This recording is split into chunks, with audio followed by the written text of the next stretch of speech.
Times Now broke the news report on the CAG and what it had said at 6 minutes past noon today.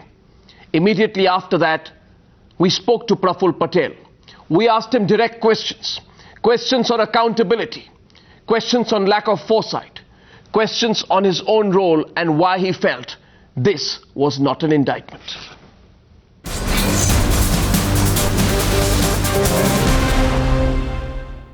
At 12:06 this afternoon, Times Now put out details of the CAG report on the Air India mess. We also put out details of the Kochi Basin mess. This afternoon, I'm joined by Praful Patel, who is the former Minister of Civil Aviation, present Cabinet Minister. Mr. Patel, hello and thank you for coming and talking to us. I've heard you saying in several platforms since this report came out that in your view, you have not been indicted. And with all respect, I cannot agree with you at all. Not only has there been a stinging indictment of the ministry in one issue, it's a multiple, on all the major findings of the CAG, there is a stinging indictment of the ministry of which you were ahead. Are you saying that an indictment of the Ministry of Civil Aviation, serious questions about whether the Ministry of Civil Aviation exercised its oversight role adequately and effectively or not, do not amount on an indictment on you? I did not say these words exactly the way you are putting it, and I never talked about indictment. All I am saying is that the overall thrust of the report has been, in a way, giving various reasons and observations as to what the audit felt. We are not talking about any indictment, and I never said that, and I don't think there is any issue here where self-clarificatory issues are at stake. The question is about larger decision-making processes of the government and certain ways which in hindsight could have been looked at differently. So the question is, Mr. Patel, just a quick follow-up. You also agree, I'm sure, that in hindsight many of the things that you have done were flawed. No, I do not say that things done could have been classified as wrong or right. In hindsight, as you and I and everybody acknowledges, that many things, when you look at 5 years down the line, can always be looked at differently. And that exactly is what I think the basic observations of CAG's report are. I think it's a little bit more detailed than that, Navika. Mr. Praful Patel, sure the question many will ask you is, as Minister of Civil Aviation, did you protect the companies that were under you, companies that in the present date are bleeding? Did the really rot that was in those companies really worsen during your time? At least fingers have been pointed in the CAG report to that effect. See, let's look at it a little bit in perspective. In 2004, when this government came in and I was given this job, Air India and erstwhile Indian Airlines were both in negative net worth. They had a declining market share for various reasons. Let's not go into that. The previous government had already put both of these companies on the disinvestment block, but for a last-minute withdrawal by the bidder Tata Singapore, Air India would have been history by now. But that's not the issue. Let's not get into that. The fact is that they had 20-year-old planes, fierce competition, and therefore it required the government then, that is our government, to take a decision one way or the other. The decision of the government was to run it as a national carrier, and therefore by implication it meant that unless and until new planes and other services were improved, the fact that Air India or Indian Airlines then would not have survived in the marketplace. That is the basic background. So to say that things were very good earlier and therefore have gone bad now would not be a true analogy. But at the same time, that doesn't justify.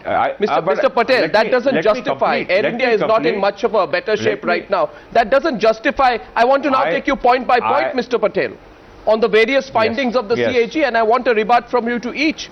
First is, Mr. Patel, the CAG very, very clearly says that you did not work out your plan. There was no effective business plan backing the acquisition of aircraft. Page number Roman 8 in the CAG report. it clearly says that the revised plan saw a dramatic increase in the number of aircraft to be purchased in the period between January 2004 and November 2004. This increase in numbers does not withstand audit scrutiny, considering the market requirements obtaining then or forecast for the future, as also the commercial viability projected to justify the acquisition. The acquisition, Mr. Patel, it is said, is supply driven. Now you have been, you are also, besides being a politician, you run a business. Is this the way businesses are run? That you go on for a massive purchase, which has no commercial viability, no long-term acquisition, and along with that there is a letter of yours that we have here, in which it shows that within 2 months, I think Navika, you have a copy of that letter, within 2 months of your taking over as Civil Aviation Minister, Mr. Patel, you personally told the chairman of Air India to start the whole proposal for purchase of aircraft and to submit a new project proposal. Why were you in a tearing hurry? Was the purchase of aircraft a single point agenda which you were driving? Listen, this is very nice to hear on television, this kind of a, accusation. But the fact is, Navika, there is no letter written by me, okay? So, if you have a letter, please let me see what letter you are talking about. But the fact is that what is the new government to do? Sir, we can repeat the wordings of this letter. It's dated 5th of August. It says it is signed by the Under Secretary, Government of India, and it says I'm directed to forward here with a copy of the minutes of the meeting taken by Shri Praful Patel, yes, so minutes Minister of a meeting. Civil Aviation, on the 2nd of August. So obviously, on the above noted subject of information and necessary action at your end, it is addressed to Mr. V. Tulsidas, and it says the subject matter mentions here the proposal of Air India for acquisition of aircraft by Air India. It refers to your name, sir. So Mr. Arnab Goswami will not chair an editorial board meeting of Times Now. The fact is that this is a meeting, all meetings in the government, if a minister is present, will be chaired by the minister. This is not something which is new to any government process. And all that the so-called minutes which you are referring to only states that the meeting was held where the Air India chairman himself was present, where the secretary and all the officials of the ministry were present, where it was asked of Air India, who themselves stated that the original proposal was not enough for the current requirements and the future requirements of Air India. They also had stated that they would like to start a low-cost airline, which was not part of the earlier proposal.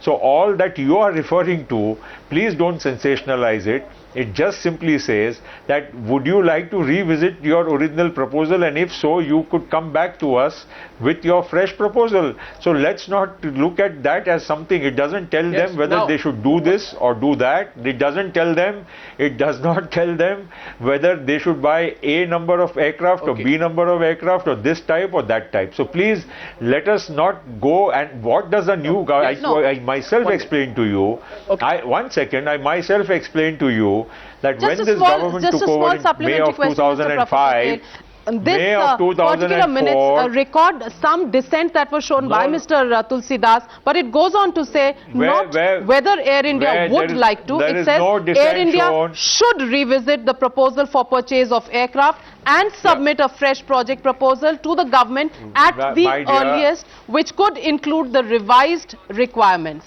That's the language used in the minutes.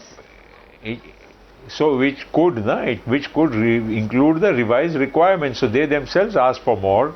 Anyway, let us not go into such hair splitting. You are trying to unnecessarily quote something which has got no relevance in terms of anything which has to be attributed, and I'm sorry to say that the decision for buying of aircraft is not something which is so simplistic which can happen just because one meeting was held in the ministry and Air India was asked whether they would like to revisit their proposal. It's a large acquisition. It's a very, I would say, a time-consuming process. It goes through various levels within the government, let alone first the airline board decides. After that, first the airline has itself a very lengthy process, and then only does it come to the government. Yes, Mr. Patel.